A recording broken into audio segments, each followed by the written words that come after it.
Gente querida, boa noite. O texto para o qual eu gostaria de chamar a atenção de vocês nesse culto é o que se encontra no livro de Efésios, capítulo 4, verso 25. Qual é o motivo da escolha dessa passagem? Num contexto que nós estamos estudando o livro de Efésios toda segunda-feira, sendo que a partir do próximo dia 7, segunda sim, segunda não. O motivo deve-se ao fato de que esta mensagem que eu trouxe para a Igreja Betânia, numa dessas reuniões de segunda-feira, não pôde ser gravada.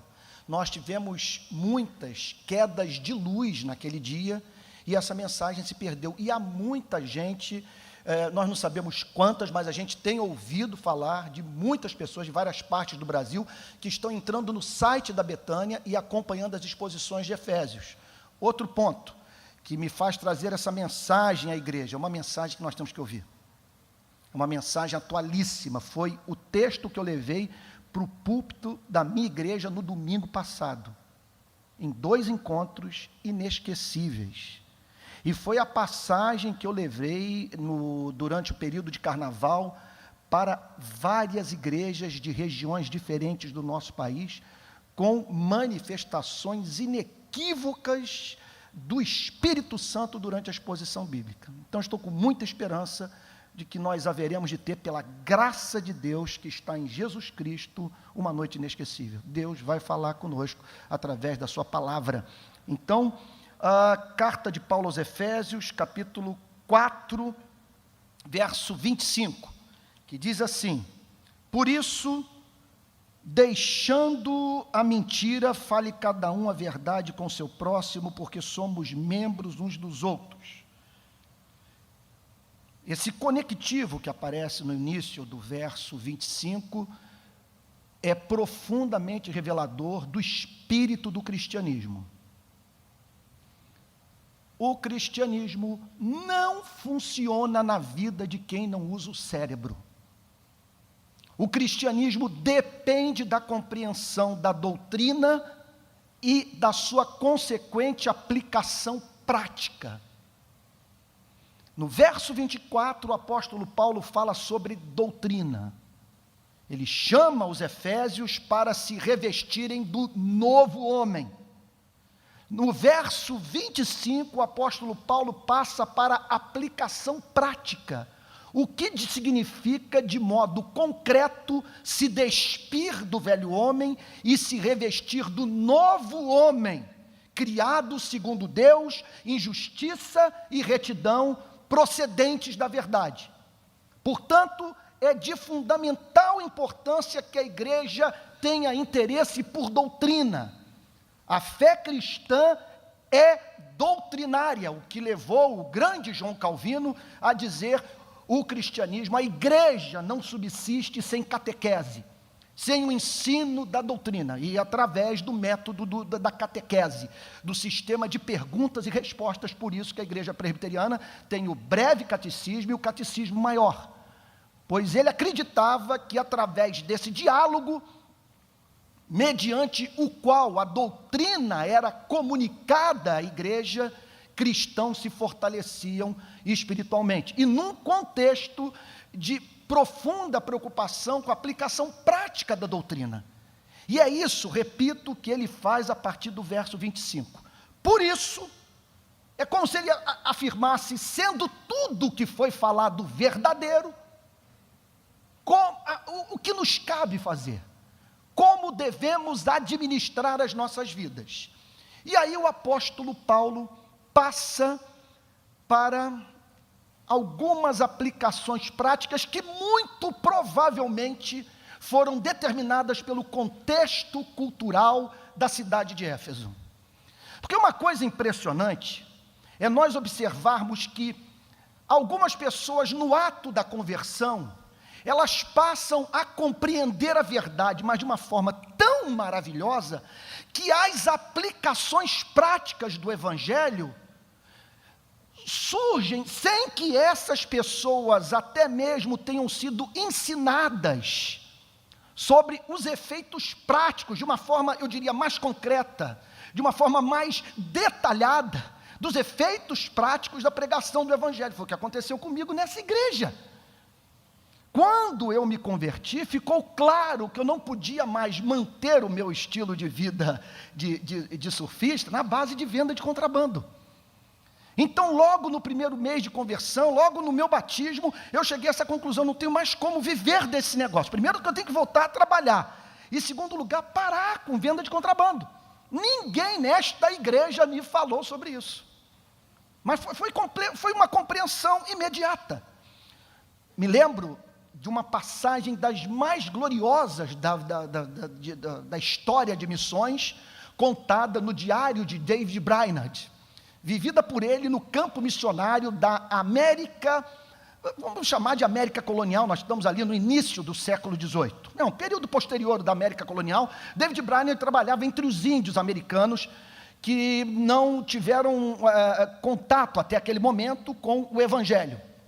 E ele fala de uma pregação que desencadeou um avivamento numa daquelas tribos na região da Pensilvânia, que fez com que aqueles índios alcançassem subitamente elevadíssimo nível de santidade, de compromisso com Cristo, de manifestação da beleza de Jesus em suas vidas. Mas houve uma história que chamou muito a atenção desse grande missionário americano.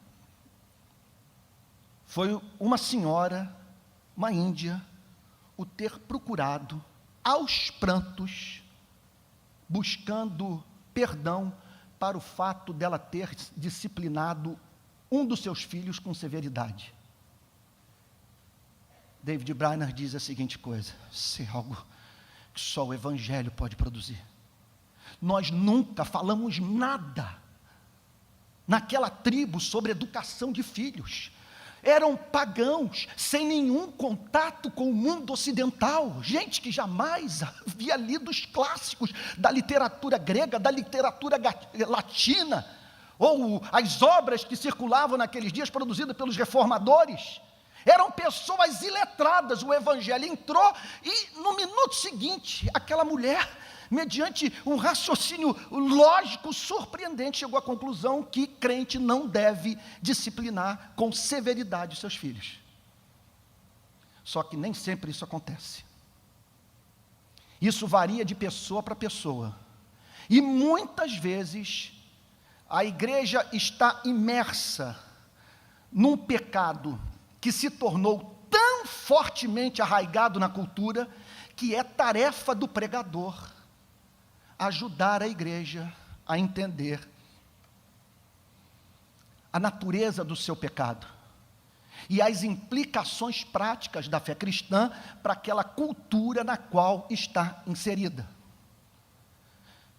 Então, é claro que um pregador na África do Sul, do período do apartheid, a África do Sul, que lançou Nelson Mandela na prisão, um pregador deveria falar que calvinistas holandeses não deveriam fazer o que estavam fazendo, apoiar o sistema da segregação racial. Pregadores, por exemplo, professores nas escolas dominicais do Bible Belt, do cinturão da Bíblia, do sul dos Estados Unidos, deveriam dizer para eles que era pecado eles não apoiarem o trabalho de Martin Luther King. Ou então, no período da escravidão, era necessário que pregadores se levantassem para combater o regime, num contexto em que ministros do Evangelho diziam que a escravidão não deveria chegar ao fim, senão traria colapso para a economia dos Estados Unidos e da Inglaterra. Eu não tenho a mínima dúvida que nos dias de hoje, nós deveríamos, manhã, tarde e noite, nas nossas igrejas, ensinar os nossos membros a respeitarem a vida humana, a fazermos um resgate da dignidade do homem entre nós, porque este é o grande pecado da cultura brasileira. A vida humana não tem valor no nosso país. E no contexto de Éfeso, havia algumas preocupações do apóstolo, no coração do apóstolo Paulo, e ele não deixou passar em branco nenhuma delas. E trazia peso ao seu coração o fato da mentira estar presente na cultura daquela cidade. A prática da mentira. Por isso que ele diz: por isso, deixando a mentira, fale cada um a verdade com o seu próximo. Vocês vão observar a partir de agora algumas das principais diferenças entre cristianismo e moralidade. E uma das diferenças é essa que nós encontramos nesse verso 25. Sempre o apóstolo Paulo apresenta o lado negativo da ética, a morte, alguma coisa que você precisa abandonar, para no minuto seguinte ele falar sobre a ressurreição, falar sobre algo que você deve praticar, sobre uma santidade positiva. Em suma, nós o vemos o tempo inteiro combatendo o pecado de comissão e o pecado de omissão. O pecado que tem a ver com aquilo que nós fazemos e o pecado que tem relação com aquilo que nós deixamos de fazer. Por isso, uma injunção como essa: deixando a mentira, fale cada um a verdade com o seu próximo. E por que você deve deixar de falar mentira? Porque o compromisso com a verdade é corolário do compromisso com o Evangelho. Vou ser duro. Não há pecado que mostre maior nível de afinidade da sua vida com o diabo do que o da mentira. Esse é um pecado que a Bíblia atribui ao inferno, a ponto de dizer: Satanás é o pai da mentira. É um pecado que, além de revelar uma profunda afinidade sua com Satanás, é revelador também de um espírito de incredulidade, que o leva a crer que você precisa mentir para poder elevar o seu nível de autoestima saudável. Que você precisa mentir, porque caso contrário, caso você fique do lado da verdade, quando isso lhe é custoso, Deus não é competente nem leal o suficiente para o honrar. Por isso você mente. É um pecado que revela um espírito de incredulidade e afinidade com o diabo. Eu diria o seguinte: é um pecado que faz quem o detecta na vida do próximo sentir pena do seu semelhante.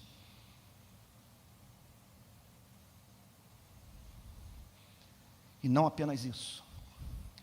É um pecado que solapa a comunhão no corpo de Cristo. Porque a comunhão no corpo de Cristo está estribada na confiança. E a mentira remove do seio da igreja aquilo que promove a união entre os que partilham da fé em nosso Senhor e Salvador Jesus Cristo. Deixando a mentira. Por que deixar a mentira? Porque quando você mente, você priva aquele que ouviu a mentira dos seus lábios de ter contato com a realidade. Você o remete para um mundo irreal. Você o desprepara para a vida. Você priva o próximo de receber da sua parte o que lhe é devido. Por isso, deixando a mentira, fale cada um a verdade. Com isso, o apóstolo Paulo ressalta a importância de nós disseminarmos a verdade do nosso meio. E observem, e aí o pastor Josué vai gostar do que eu vou dizer, que pela mensagem do apóstolo Paulo, isso não é tarefa apenas dos ministros, isso é tarefa de todos os membros da igreja, e algo que deve se dar nos grupos pequenos, quando nós estamos juntos nas classes de escola dominical, quando estamos almoçando, jantando, na praia, disseminar a verdade. Que verdade? Especialmente aquelas centrais sem as quais não dá para viver. Aquelas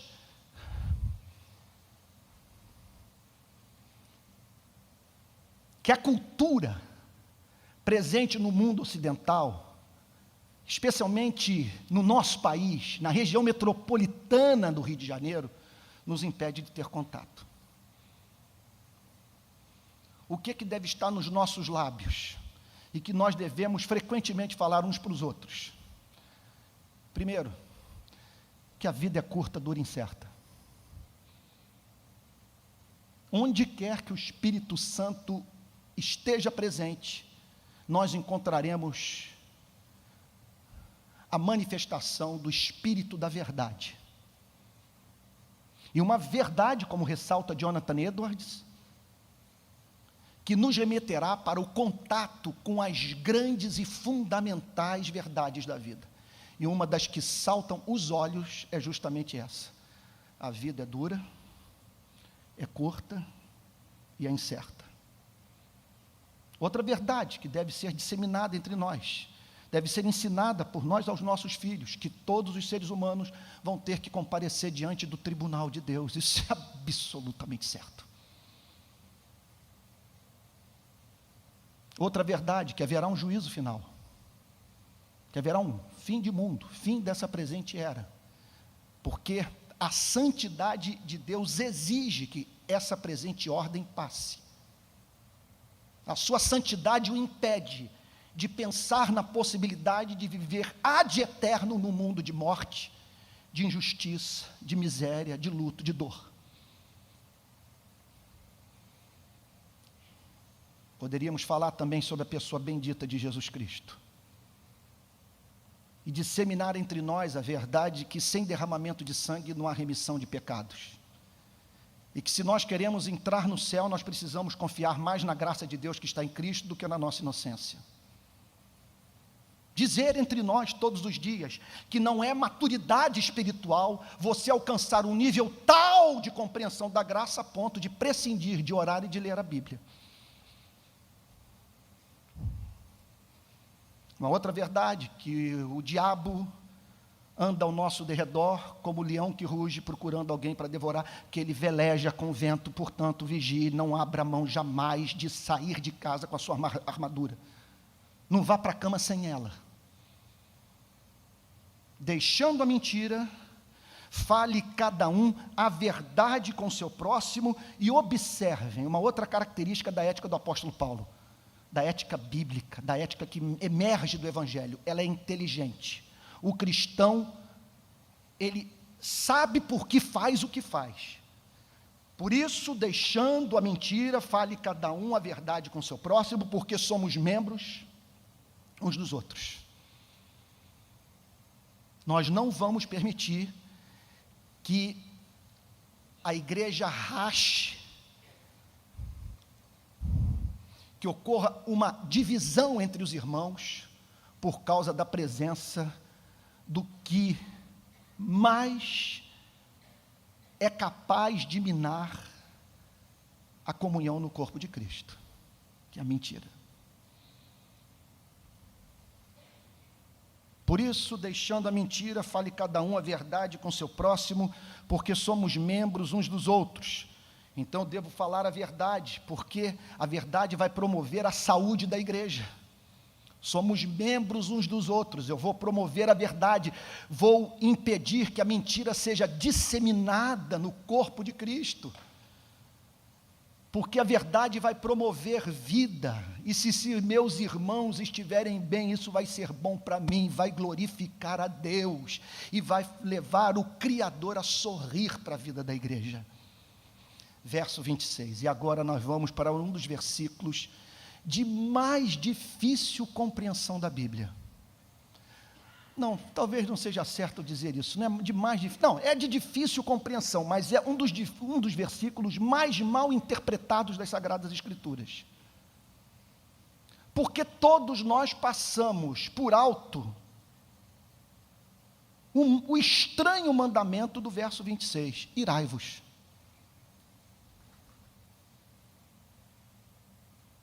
Não é que o apóstolo Paulo, veja só, ele não está admitindo que nós possamos ser tomados subitamente por esse sentimento. Isso aqui é mais do que você admitir que a ira é um sentimento humano. É mais do que você dizer que faz parte da imagem e semelhança de Deus que nós carregamos, nos indignarmos. O que ele está dizendo aqui é o seguinte, que falta de ira pode denotar a existência de uma igreja que não se converteu ou que se encontre vazia do Espírito Santo.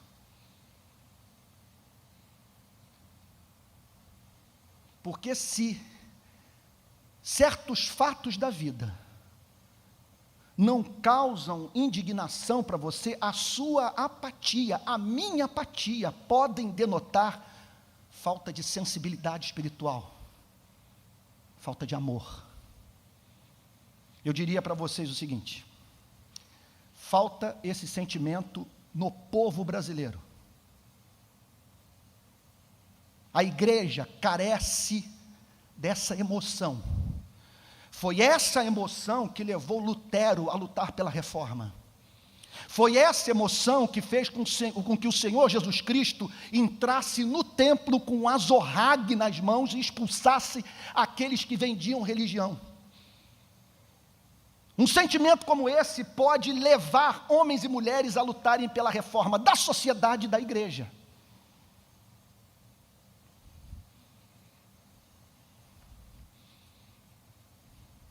Irai-vos, porque fomos criados à imagem e semelhança de Deus.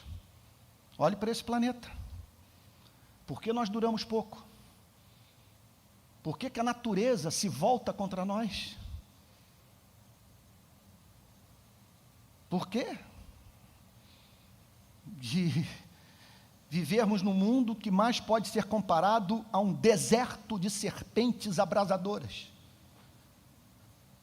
Romanos 1, verso 18, explica o porquê. A ira de Deus se revela do céu contra toda impiedade e perversão dos homens que detêm a verdade pela injustiça. E como homens e mulheres que não apenas participam dessa natureza divina, que foram criados à imagem e semelhança do seu Criador, mas homens e mulheres que foram regenerados pelo Espírito Santo,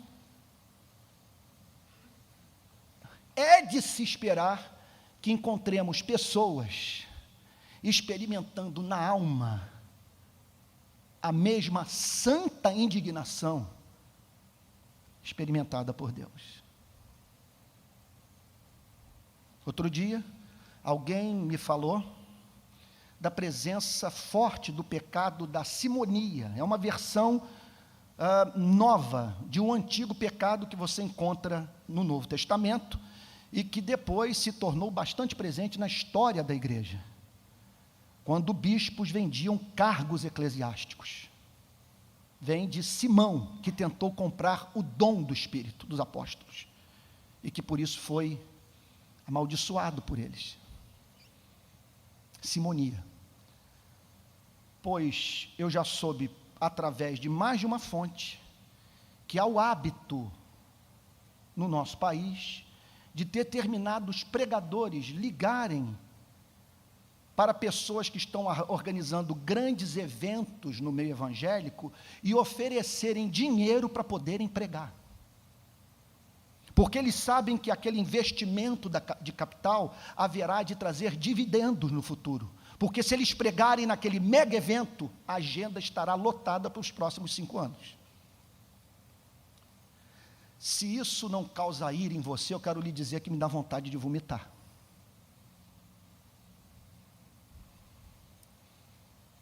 Ou quando eu vejo crente nas redes sociais fazendo eco a Jair Bolsonaro e dizendo que bandido bom é bandido morto. Não estão lendo a minha Bíblia. Irai-vos. Contudo, esse é um dos sentimentos de mais difícil administração por parte dos filhos de Adão. Por isso, irai-vos e não pequeis. Que você não permita que esse sentimento o impeça de usar o cérebro, que ele o leve a maquinar o mal, que esse sentimento não seja um sentimento político partidário, que não seja fruto de um capricho pessoal. Pisaram no seu pé, Irai-vos e não pequeis.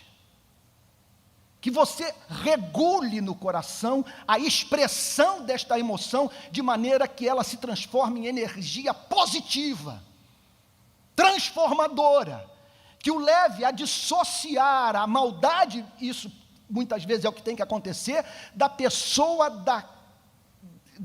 que a pratica. Irai-vos e não pequeis. Combata o mal sem destruir vidas humanas.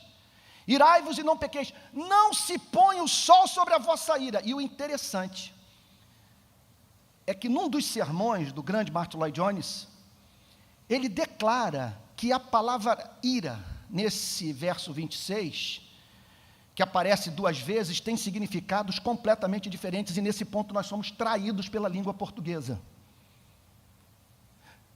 Por que somos traídos? Porque a palavra ira no grego, conforme é usada aqui, ela tem sentidos diferentes, no início do versículo e no final da sua parte A.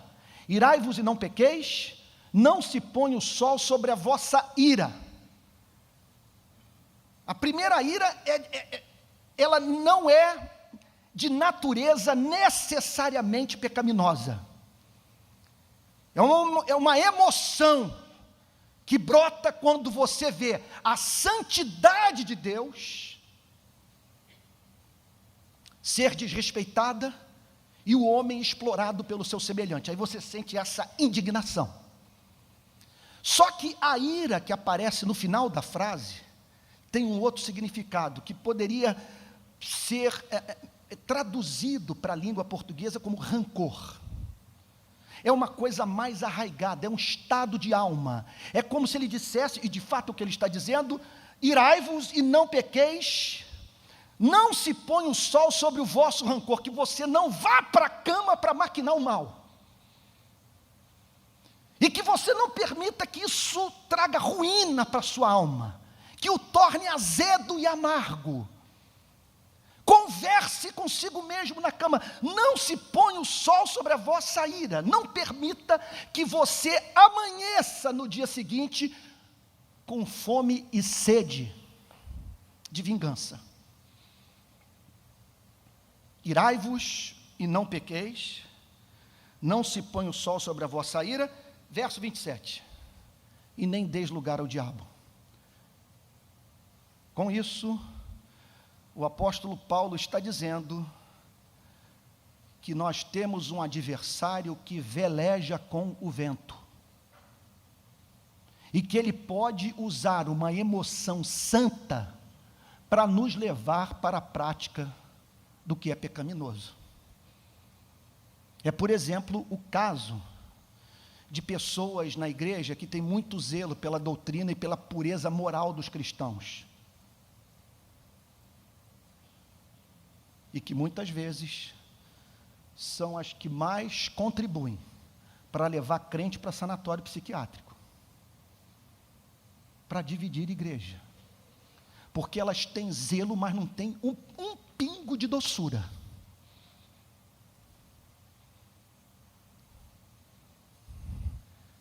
A presença dessas pessoas se torna insuportável, porque elas se deixaram transformar em juízes, deixando de ser pais e mães amorosos. Irai-vos e não pequeis, não se põe o sol sobre a vossa ira, e nem deis lugar ao diabo. Ou seja, não permita que esse seu zelo pentecostal, pelo avivamento da igreja, o leve a dividir a igreja Betânia, por exemplo. Ou sair por aí, deixando nu em praça pública, em nome de um suposto compromisso com a verdade, aqueles que Deus ama, e pelos quais você deveria fazer o que você gostaria que fosse feito pela sua própria vida. Não dê lugar ao diabo. Observem que não há espaço nesta passagem, faço minhas as palavras, mais uma vez, mencionando Martin Lloyd Jones. Não há espaço aqui para uma espiritualidade efeminada. Simplesmente veja só, ele diz: encare esse pecado e mande-o para o inferno, e nada de você dizer, vou orar a respeito. Ele não manda ninguém orar.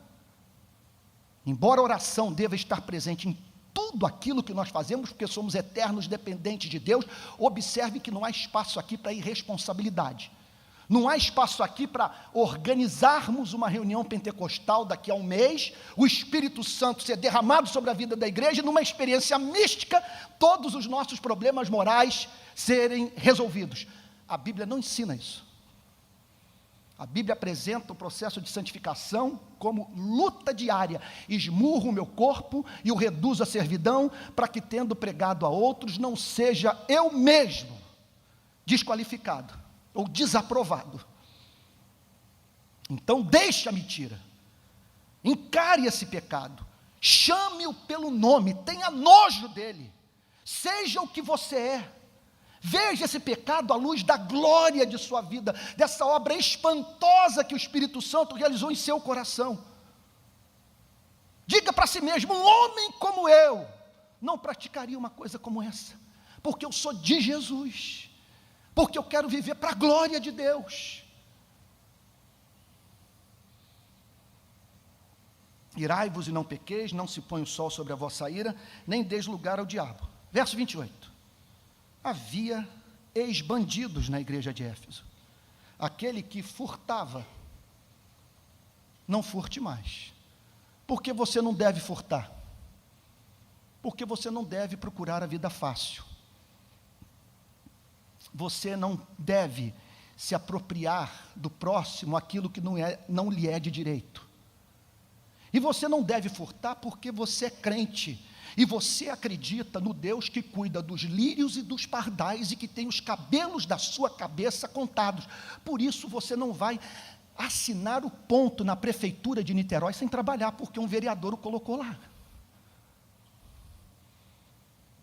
Você não vai roubar dinheiro do povo. Você não vai se transformar num sonegador. Aquele que furtava, não furte mais. Olha que coisa linda.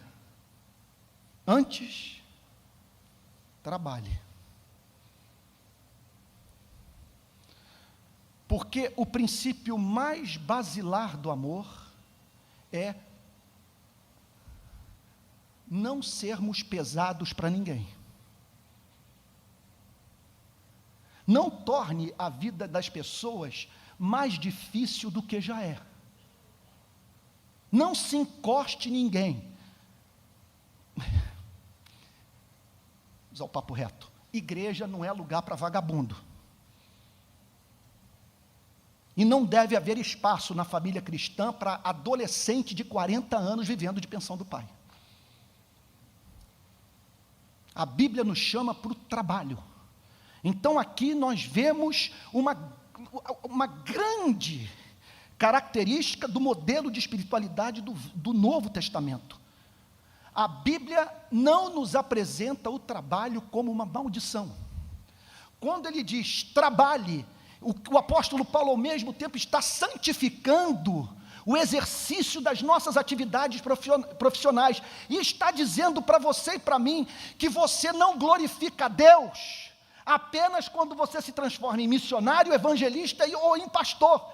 Você glorifica a Deus quando é fiel à sua vocação. E se Deus o chamou para ser médico, engenheiro, pedreiro, faxineiro, trabalhe com excelência para a glória do seu Criador. Aquele que furtava, não furte mais. Antes, trabalhe, fazendo com as próprias mãos. Não há lugar para agiotagem. E aqui a Bíblia dignifica o trabalho braçal. Por isso que Angela Merkel, filha de pastores, filha de evangélicos, nascida na Alemanha Oriental, quando foi perguntada sobre daquilo de que ela mais se orgulhava na Alemanha, respondeu: das nossas janelas. Ninguém no mundo faz janela igual na Alemanha. Duas mensagens ela está emitindo. Se nós cuidamos das nossas janelas, nós vamos também fazer com igual nível de excelência aquilo que é igualmente importante, para que vivamos bem, com dignidade. Eu conversando com um amigo meu na Suíça, ele disse a seguinte coisa: aqui no meu país, o trabalho do pedreiro, do carpinteiro é altamente valorizado, e muitos dos nossos jovens optam por não entrarem na universidade e fazerem um curso técnico.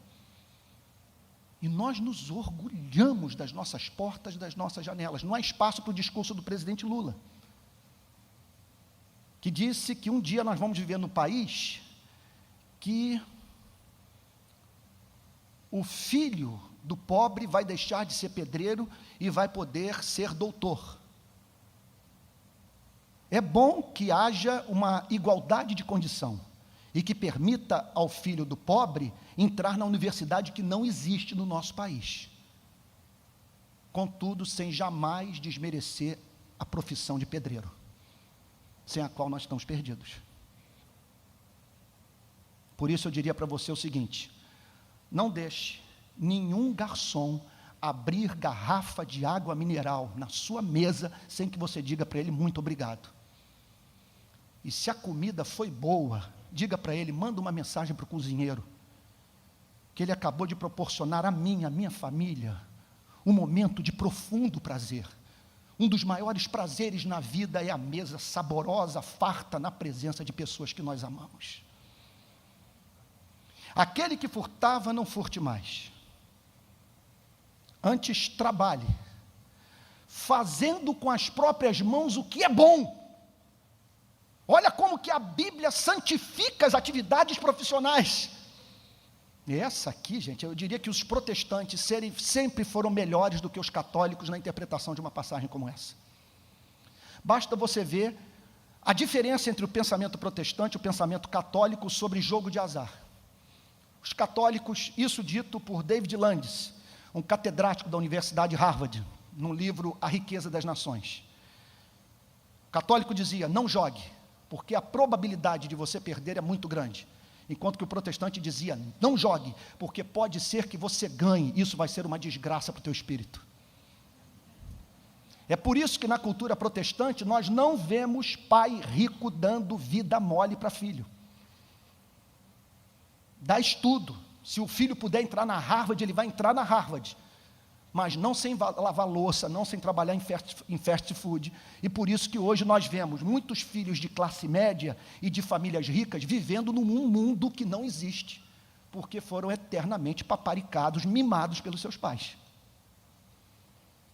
Não é fato que o Brasil é o país no qual a adolescência se estende até os 40 anos? Então, aquele que furtava, não furte mais. Antes, trabalhe, fazendo com as próprias mãos o que é bom, o que enriquece a vida em sociedade, o que viabiliza a vida do próximo, o que remove dos ombros dos que foram criados à imagem e semelhança de Deus os seus fardos, fazendo o que é bom. E é claro, que se você trabalhar para a glória de Deus, com excelência, com pontualidade, há a probabilidade de você prosperar. E vai começar a ganhar dinheiro. E o que o apóstolo Paulo diz? E aí então, o círculo da bondade se completou. Você agora vai ter com que ajudar o pobre. De ladrão, você vai se transformar em filantropo. Essa é a ética do Novo Testamento. Não há espaço para o ordinário da Bíblia. Deus nos chama para, no poder do Espírito Santo, vivermos o extraordinário. Para que tenha com que acudir o necessitado. Portanto, havia um forte espírito filantrópico nas igrejas do Novo Testamento. E os cristãos eram estimulados a dar esmola. E ajudar os pobres. E suprir as necessidades daqueles que a graça divina colocava em seu caminho. Verso 20. Não saia de vossa boca nenhuma palavra corrupta, nenhuma palavra torpe. Eu diria que a melhor forma de nós podermos fazer uma avaliação sobre o estado da nossa alma é passarmos em revista o conteúdo da nossa conversação nos últimos dias. Porque a boca fala do que o coração está cheio. Na verdade, o dedo tecla do que o coração está cheio. Portanto, não saia da vossa boca nenhuma palavra torpe, e sim unicamente a que for boa para edificação. Note, ele não está condenando o humor, ele não está dizendo para nós sermos insuportavelmente solenes nas nossas relações. O que ele está dizendo é o seguinte: que sua conversação seja inteligente, que não saia da sua boca o que vai estimular os irmãos à prática do pecado, que não saia da sua boca o que vai poluir a mente do próximo, que não saia da sua boca aquilo que vai arrefecer a sua paixão por Cristo. Não saia de vossa boca nenhuma palavra torpe, sim unicamente a que for boa para edificação, o que significa que você vai regular no coração o que vai sair dos seus lábios. E sim unicamente a que for boa para edificação, aquela que vai formar o caráter de Cristo na vida do seu interlocutor. E quem sabe, em razão deste desejo de edificar através dos seus lábios, você inconscientemente ser usado por Deus em profecia no corpo de Cristo.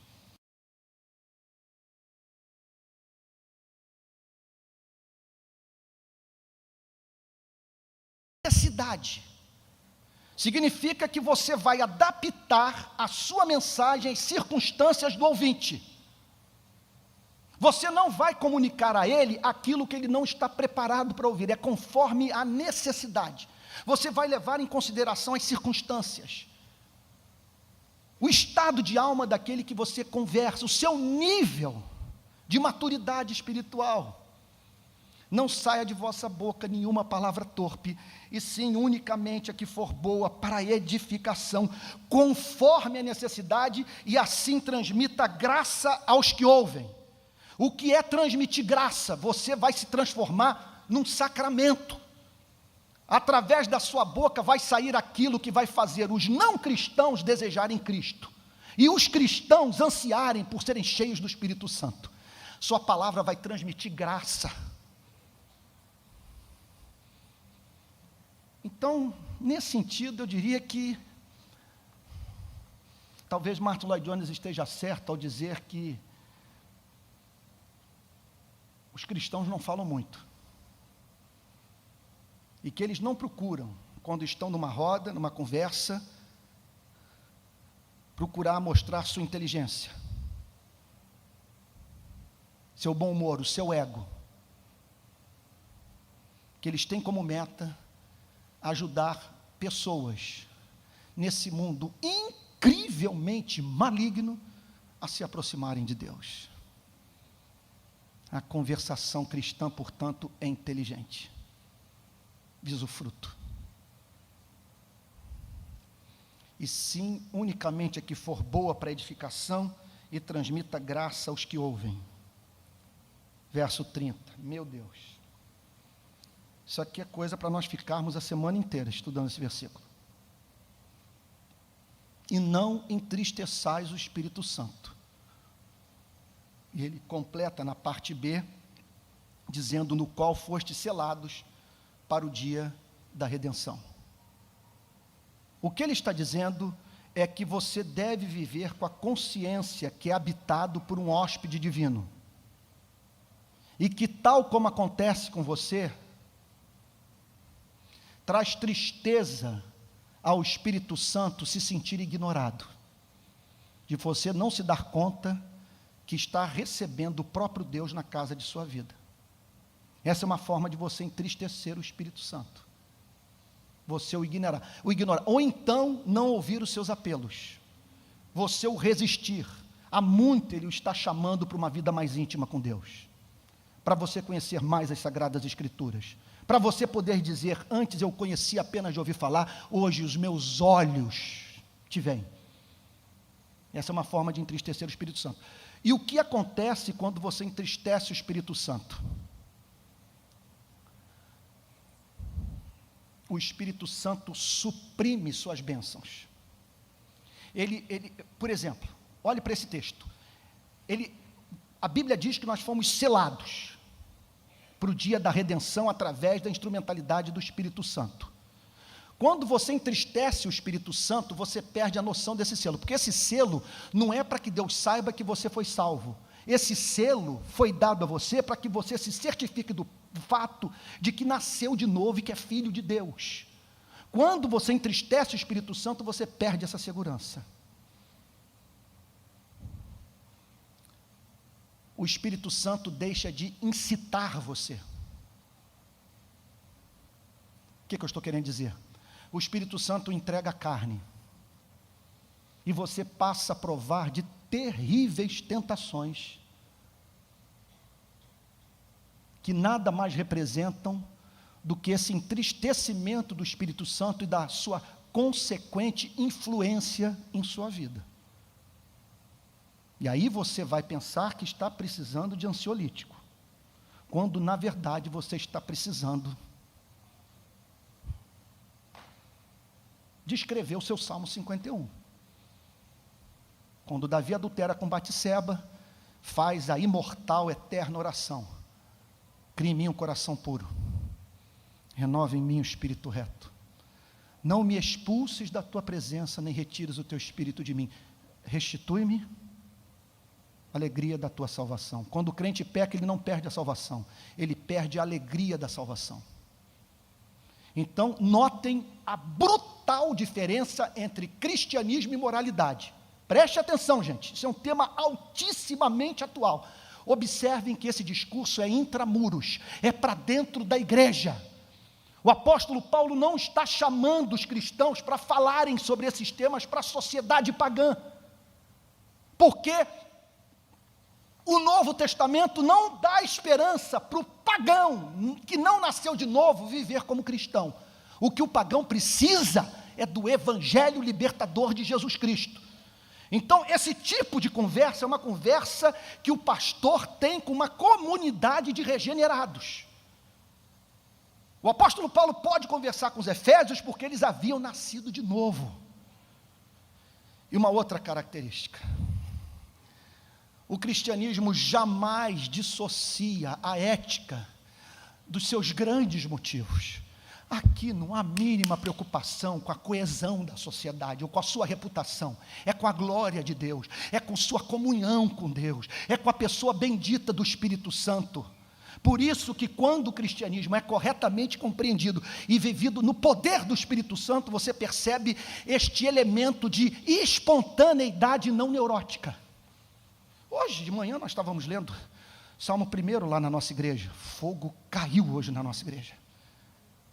Consequência de uma manhã que nós passamos ontem com a igreja toda de joelhos em jejum, porque nós chegamos à conclusão que estamos precisando de avivamento, e hoje o fogo caiu, é inevitável. Coincidências ocorrem quando a gente ora.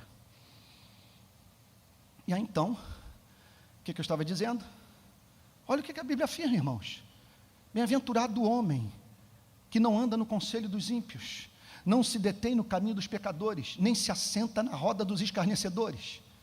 Antes, a Spurgeon diz o seguinte: eis a descrição da obra da regeneração: o seu prazer está na lei do Senhor, o elemento de espontaneidade, e na sua lei, porque ele ama a lei, porque só de pegar nesse livro ele se sente feliz. Ele medita na lei do Senhor de dia e de noite. E não entristeçais o Espírito Santo, o Espírito de Deus, no qual foste selados para o dia da redenção. Verso 31. Longe de vós. Quando ele fala longe de vós, ele está dizendo o seguinte: isso aqui é absolutamente inaceitável. Não brinquem com isso, não deem guarita a isso. Tenham ódio, tenham asco. Expulse essas práticas de sua vida. Observem que nada nessa passagem é arbitrário. Nós não vemos um pastor pedindo da igreja o irrelevante. Tudo faz sentido. São práticas que destroem os relacionamentos humanos, que nos afastam de Deus, que entristecem o Espírito Santo. E aí ele diz, longe de vós. É como se ele dissesse o seguinte, agora passo a falar sobre aquilo que é inadmissível na vida do crente. Longe de vós toda amargura, que é um espírito azedo que se traduz numa conversa azeda. É uma pessoa que não está feliz consigo mesma e que por isso vê defeito em tudo. Está dizendo o seguinte, expulse isso de sua vida. Longe de vós toda amargura e cólera. Aqui ele está falando de fervura, de uma explosão de raiva. É alguma coisa que obscurece o seu entendimento, que faz você perder o controle da sua fala, das suas ações. Longe de vós toda cólera. Então observe que não há o mínimo espaço para você dizer, não, eu sou filho de português, eu sou filho de italiano, não, eu sou descendente de nordestino, não, eu sou de uma família onde todo mundo fala que pensa, papai era assim. Não cabe mais isso para você, porque você é crente agora, você nasceu de novo, e você não pode usar dessa sinceridade para arruinar a vida de quem está ao seu redor, e especialmente quando também temos que levar em consideração o fato de que você abomina quando essa sinceridade é usada contra a sua vida. Longe de vós toda amargura, toda cólera, toda ira. Ira aqui está falando de um estado mais sereno. Está dizendo o seguinte, você não se encontra numa explosão de raiva, mas você por algum motivo se transformou naquilo que nós poderíamos chamar de pavio curto. E você não pode ser pavio curto, porque você não serve um Deus pavio curto. Se ele fosse pavio curto, você não estaria aqui participando desse culto. Longe de vós toda cólera, toda ira, toda gritaria. Aqui está falando de violência e falar em voz alta. Está dizendo que isso não é coisa de crente. Longe de vós. Você não tem o direito de erguer a voz para ninguém. Isso não glorifica a Deus, isto não edifica. E não é esse o tratamento que Deus tem dado a você. Longe de vós toda gritaria. E blasfêmia, blasfêmia. Meu Deus, blasfêmia. Olha, tem coisa que se você for lá em casa, no Jardim América roubar, vai me causar muito dano. Se você mexer na minha coleção das obras completas de Jonathan Edwards, mexeu num volume, ou eu vou na tua casa, ou vou encomendar no mesmo dia pela Amazon para mandar o livro lá para casa, ainda que eu tenha que me endividar. Tenho um zelo por aquele livro, é o santo dos santos da minha biblioteca, porque para mim Jonathan Edwards é Jesus Cristo, Paulo, Jonathan Edwards. Minha coleção de caneca do Botafogo, se você tocar em uma das canecas do Botafogo, você vai ter problema comigo. Agora, tem uma coisa que, por favor, não faça comigo. Seria uma covardia. Não roube meu nome. Se você roubar o meu nome, no próximo domingo, que pastor Theo, pastor Josué e tal, pastor Vanderlei, me convidarem para pregar aqui na igreja, eu estarei pregando para pessoas que não creem que eu creio. E posso dizer uma coisa? Você vai ter que prestar contas diante de Deus pelas vidas que eu deixarei de edificar por causa da sua calúnia. Blasfemar é você falar mal das pessoas. Paulo está dizendo o seguinte, longe de você esse tipo de coisa. Longe de você, a título de oração, trazer para o jantar e o almoço, para o churrasco, as fraquezas dos seus irmãos. E deixar irmão na fé nu em praça pública. Ou pegar algo pontual da sua vida e a partir daquele ponto isolado fazer o julgamento do todo. Paulo está falando, isso não é coisa de crente, blasfêmia. Em seguida, bem assim toda malícia. Eu tentei, depois de ter feito a exegese do texto, eu tentei encontrar um outro sinônimo para malícia na língua portuguesa. Malícia. Eu encontrei um. É o espírito de porco. Quem é o malicioso? O malicioso é o que quer prejudicar as pessoas. Ele é malicioso.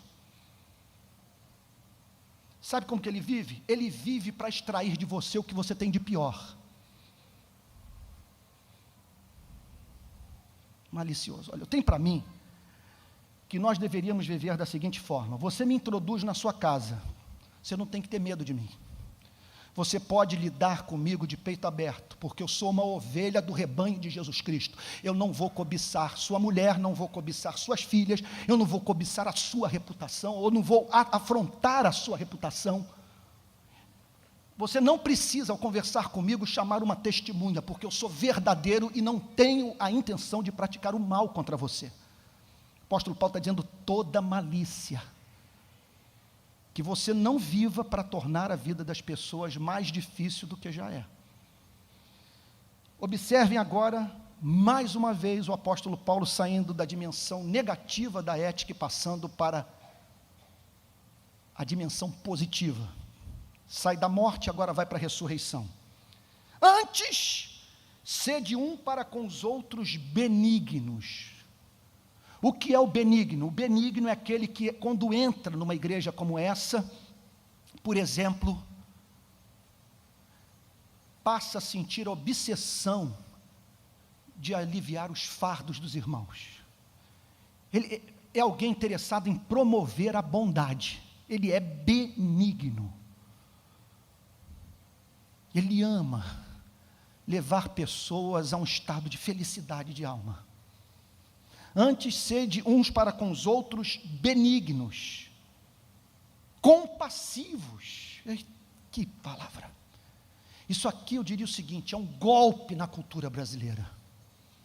Ele está falando da misericórdia, ele está falando da solidariedade, da capacidade de você chorar com os que choram. Ele está ressaltando aqui o elemento da doçura. O verdadeiro convertido é doce. Antes, sede uns para com os outros compassivos, perdoando-vos uns aos outros, como também Deus em Cristo vos perdoou. E aqui nós estamos diante de um pastor ansioso por ver pessoas abrindo mão, largando a amargura. Lembrados daquilo que um psiquiatra argentino disse: quando você não perdoa uma pessoa, você a coloca no cárcere, sendo que o carcereiro é você. Então aqui está o apóstolo Paulo querendo encontrar uma forma de remover aquelas pessoas do ressentimento. E qual argumento que ele encontra? O argumento dos argumentos. Se você nasceu de novo, se você, ao se sentir confrontado pela lei, correu para a graça e recebeu o abraço do Pai, você não tem outra alternativa na vida que não seja perdoar. Perdoando-vos uns aos outros, como também Deus em Cristo vos perdoou. Martin Lloyd Jones, nesse ponto da mensagem: se vocês estão me achando duro, vocês precisavam ler os sermões de Martin Lloyd Jones, ou os sermões dos puritanos, os sermões de Jonathan Edwards. Meu Deus, era de fato papo reto, ia direto ao ponto. Nesse ponto da mensagem, na capela de Westminster, Martin Lloyd Jones faz o seguinte comentário: você não sente essa declaração amolecendo o seu coração, como também Deus em Cristo vos perdoou? E se este sentimento não se apoderou do seu coração, se você não sente seu coração amolecido com esta declaração, permita-me lhe dizer: você ainda não nasceu de novo. Porque essa é uma virtude basilar. Por que é basilar? Porque se você compreendeu o horror do pecado, e a extensão da graça de Deus que está em Cristo Jesus, você não tem alternativa, senão em fazer pelo próximo o que Deus fez por você. E agora, eu diria, vamos tirar o sapato dos pés, que estamos entrando em território santíssimo. Os 2 últimos versículos dessa noite, é coisa de fazer todos nós cairmos de joelhos. E gente, se vocês me permitem dizer, num auditório para 5 ou 7 mil pessoas de pentecostais em Anápolis, Assembleia de Deus de Anápolis, eu tive que interromper a pregação, quando os nossos irmãos pentecostais entenderam os versos 1 e 2 do capítulo 5. Olha o que o apóstolo Paulo diz: sede, pois, porque tudo isso é verdade, sede, pois, imitadores de Deus como filhos amados. Gente, agora vamos dá vontade de fazer uma pausa e dizer o seguinte: espírito de entendimento, de revelação, vem sobre nós em nome de Jesus. Porque observe o que ele está dizendo: sede imitadores. Aí você vai para o grego para entender o significado da palavra imitadores. A raiz é a mesma da qual vem a palavra em língua portuguesa mímica. De fato, procure imitar a Deus, copiar a Deus, ter Deus como referência, como paradigma. Então, sede imitadores de Deus. Quando nós somos imitadores de Deus, gente? Nós somos imitadores de Deus quando fazemos, quando praticamos aquilo que é da sua natureza. E o que é da natureza de Deus? Amar. O chamado é para nós amarmos, sede imitadores de Deus. Vivam a vida que Deus vive, que é uma vida de amor, e amor misericordioso, amor que perdoa. Agora, a afirmação da parte final do verso 1, aqui você entende a diferença entre cristianismo e moralidade. Como filhos amados. O que ele está dizendo? Que tudo o que foi falado deve ser visto não sobre a perspectiva dos terrores do inferno, ou tão somente da disciplina de Deus em sua vida.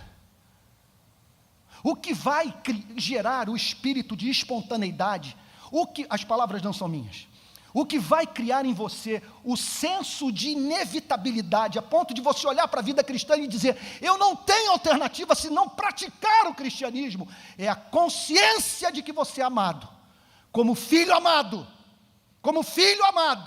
o que vai fazer com que uma mensagem como essa não torne neurótico, é você poder, enquanto a ouve, dizer: eu sou do meu amado, e o meu amado é meu. Eu pratico, porque Ele me adotou na sua família.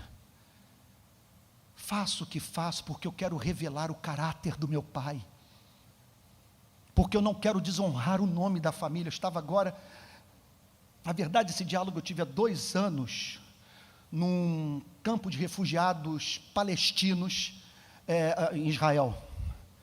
E conversava com um palestino, um membro da autoridade palestina, sobre a criminalidade nas cidades palestinas. E ele me disse: praticamente zero. E eu falei: o que está por trás então disso? Não terem furtos, roubos, homicídio?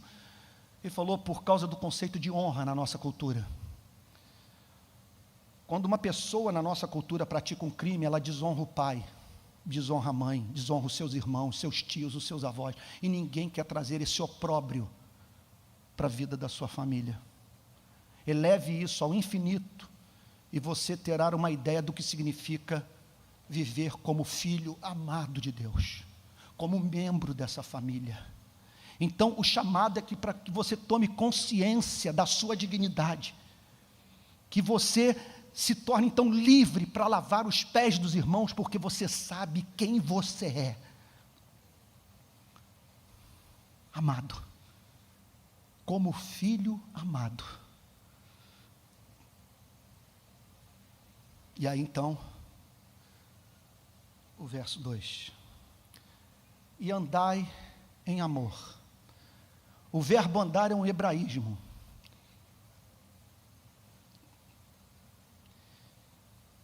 É a forma hebraica de se falar sobre a vida humana. Esse andar tem a ver com a totalidade da vida, com a forma como você vive, como você anda. e andai em amor. Está dizendo o seguinte: você vai sair de casa, abriu a porta de saída e vai para a rua com o propósito de amar as pessoas, dizendo para si mesmo: hoje, quem cruzar o meu caminho vai ser tratado com dignidade e vai voltar para casa se sentindo amado. E andai em amor, como Cristo vos amou. Que você seja um Cristo para a vida do próximo, que você faça pelo próximo o que Cristo fez por você, porque Cristo andou em amor, porque Cristo desceu em amor, porque Cristo entrou no ventre de uma mulher em amor, que você está salvo. Então procure imitá-lo e fazer pelo próximo o que ele fez por você, e andar em amor como também Cristo vos amou, e a si mesmo se entregou por nós. Quer dizer, é um amor sacrificial. Ele se entregou por nós, deu sua vida por nós. É o amor levado às suas consequências mais radicais, dar a vida pelos seus amigos. Agora, olhem a parte final.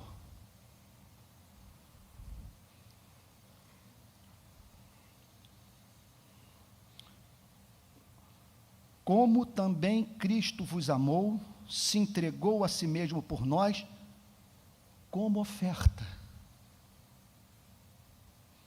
Como oferta. A palavra oferta aqui tem o sentido de presente, de dádiva. Ou seja, Cristo via a sua vida como um presente a ser ofertado a Deus. E, portanto, o Evangelho nos chama para transformarmos a nossa vida num presente a Deus.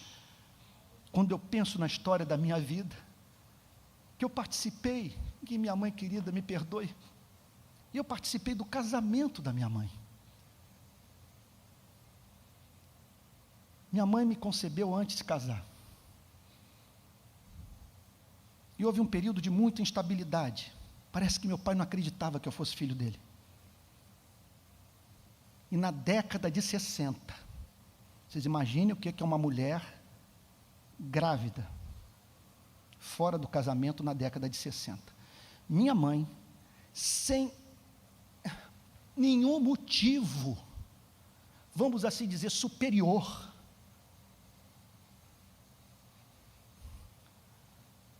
para lutar pela gravidez, decidiu pelo meu nascimento.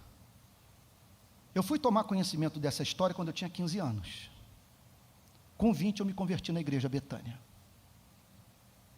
E compreendi que, embora na década de 60 eu não estivesse nos planos dos meus pais, eu estava nos planos de Deus. Por isso eu não fui um aborto. E com 20 anos, aquele que me amou antes da fundação do mundo, me regenerou pela sua graça. Pergunto a vocês, o que me resta fazer da vida? Se não olhar para mim mesmo e dizer, não tem opção, se não devolver para Ele o que Ele me deu. Porque primeiro eu poderia ser apenas uma ideia na cabeça de Deus, que os teólogos chamam de potentia absolutus, que é o poder dele fazer o que ele quer fazer. Só que existe a tal da potentia ordinatus, é aquilo que ele decidiu fazer. E ele decidiu me criar, decidiu que eu não fosse um aborto, e decidiu que eu não permanecesse na cegueira espiritual. E o que eu estou falando é a história da sua vida também. O chamado, portanto, é para nós transformarmos a nossa existência num presente para Deus. Mas aí vem a segunda palavra: sacrifício. Sacrifício é você ir. Para você entender essa linguagem, você tem que entender o Antigo Testamento. O animal sem defeito, sem mácula, era colocado no altar e o sacerdote descia o cutelo nele. Aqui está falando, portanto, de você deliberadamente transformar sua vida num sacrifício. De você voluntariamente assumir o lugar de Isaac. Um presente em sacrifício. Assim Jesus viveu e o Evangelho nos chama para viver de igual modo. Eu sou um presente, e mais do que um presente. Senhor, eu sou alguém que se rende a Ti, pronto para morrer para esta vida, a fim de estar vivo apenas para o Senhor. E aí, quando o homem transforma pela graça divina sua vida num presente e num sacrifício, aí então o apóstolo Paulo, para nos ajudar a entender o que acontece, se faz valer de um antropomorfismo. Ele descreve Deus como um ser que tem narina. Como diz Calvino, a linguagem da Bíblia é a linguagem de uma babá falando com uma criança. Paulo descreve Deus, olha que coisa linda, como oferta e sacrifício a Deus em aroma suave. Você sabe o que é isso? O Criador do sistema solar, o Criador da galáxia, da Via Láctea, o Criador da galáxia de Andrômeda, o Criador das bilhões de galáxias, olhar para o ponto azul, pálido, chamado planeta Terra, ali encontrar um vermezinho de Jacó e dizer para os anjos, arcanjos e querubins: ele tem o meu DNA, ele causa prazer ao meu coração, ele se parece comigo. A vida dele me causa encanto, e para ele eu posso dizer o que eu disse para o meu único filho no Rio Jordão: tu és o meu filho amado, em ti eu me comprazo. Quando eu me converti nessa igreja, em quase todos os cultos nós cantávamos uma canção, não sei se vocês cantam ainda: eu nasci para ser uma morada para Deus, um lugar para a presença do Senhor. Deixo agora a minha vida ser separada para Ti, para cumprir o plano que tens para mim. O que lhe cabe fazer? Sou filho amado, sei quem eu sou, Ele fixou os seus afetos em mim, eu sou do meu amado é meu. Então, transformo minha vida num presente, num sacrifício, e passo a viver com obsessão de fazer o meu Deus, pela sua graça, ter prazer em mim. Isso é o cristianismo. É para essa vida que o Espírito do Santo nos chama.